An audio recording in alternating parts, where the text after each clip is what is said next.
Hey, Dr. Danny Purvis here, lead pastor of Harmony Community Church, and here's this week's Moment of Grace. Did you know that Daniel's three friends, Shadrach, Meshach, and Abednego, stood tall against the most powerful man in the world with no promise that God would rescue them? The events of Daniel and his three friends as they served under King Nebuchadnezzar of Babylon during the Babylonian captivity are some of the most interesting in all of Scripture.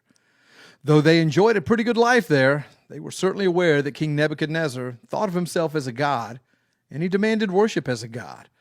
For Daniel and his friends, this, of course, was a non-starter.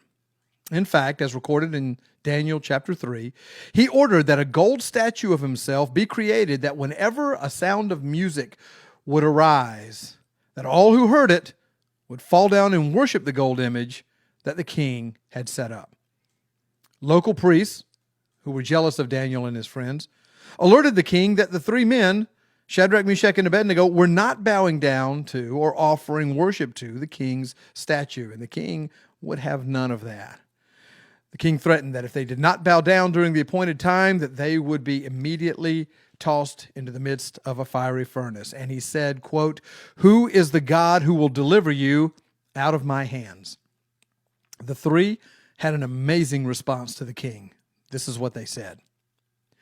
Quote, "Our God, whom we serve, is able to deliver us from the burning fiery furnace, and he will deliver us from your hand, O king.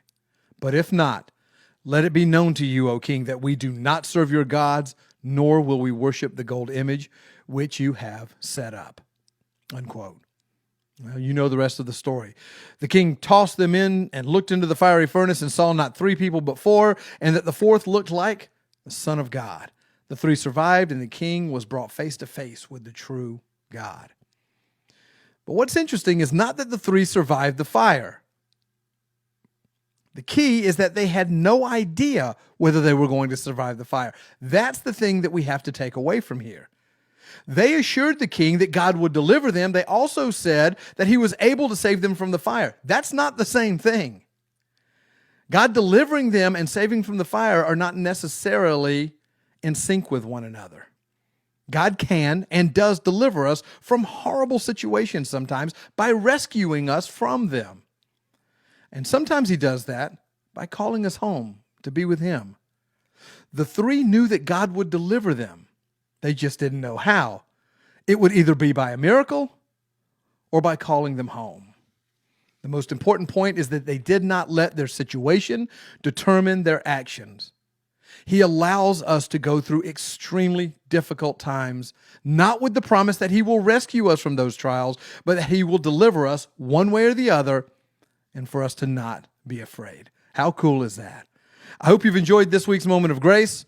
As always, join us for worship at Harmony Community Church each Sunday. We meet at Harmony High School Auditorium at 10 a.m. in beautiful St. Cloud, Florida. You can also catch a live stream of the service on the Harmony Community Church Facebook page. And I hope to see you there.